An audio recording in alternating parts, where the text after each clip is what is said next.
Good morning सांग माने जय जगन्नाथ मु आपणकर भौणीटीए बेबी तो मो ब्लॉग चैनल को मु आपणको समस्त को स्वागत जनाऊँगी। तो सेही हाउसवाइफ मोर सेही काम तो सेही काम भितर बहुत सारा जंजाल मोर थाए और बहुत सारा टेंशन मध्य थाए। तो देखुना मो स्वामी की कोबी पसंद बोली बाबू आमर कौ दिन कोबी टी आनी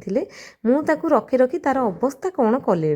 तो समय बिल्कुल भी होनी इे ब्लॉक काम इे पुणी आइंस पाड़ी एमती सारा पड़ जाऊँगी बोली कोबीटी रही जाइए तो ताकू मु सब परिया देकी तरकारी बनई बोली भाबिकी काटाकुटी करदेकी रखीदेकी आसती छात उपरकू आज ना मुझे बनई झुलण आलू आ सहित पियाज भजा मत बहुत टेस्ट लगुला ये भजा माने खायापाई पूरा मस्त लगे टी भजा जकजकिया टाइप रो ना सांग माने बहुत बढ़िया लगे खायापाई। तो ये मुझे आजबेस्ट उपर रखी बस खाई आ लुगापटा ढेर सारा सफा होता ताकू एका सांगे आणिकी आसती आ सुखई देती आठी देखु आम पार छुआर टिके टिके डेणारे टिके टिके पर बाहरलानी तो से केमती मत देखिकी डरुची तापर ये देखूँ ये मुझे आसिक रोषे लगी आज ना गोटे ब्लॉग सुटिंग अच्छी आज मत कहवाक गले ढेर सारा कम कर अच्छी बिल्कुल भी फुर्सत नहीं समय भी बिल्कुल भी नहीं। तो ये सेपटे बसई भजा माने परिवा को भाजुली आउे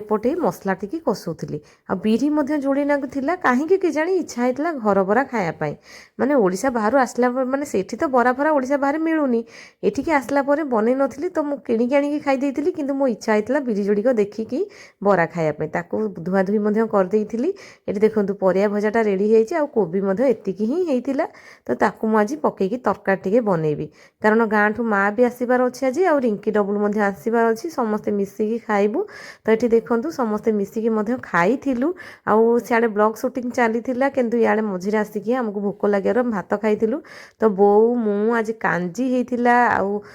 माँ कांजी पठेइथिला माँ कांजी नेकी आसथिला बाकी मु तरकारी पत्र बनैथिली कांधिया पाग हेइथिला आ भजा हेइथिला तो समस्ते मिसिकी मन खुशी रे खाइथिलु आ सियाड़े ब्लॉग शूटिंग करथिलु कारण आज जो ब्लॉग शूटिंग हब माने सेइटारे मो माँ रो आ मो बोऊर मते सिखेइबे तो मु करिबी सेथिबाई से माने दी जन जाक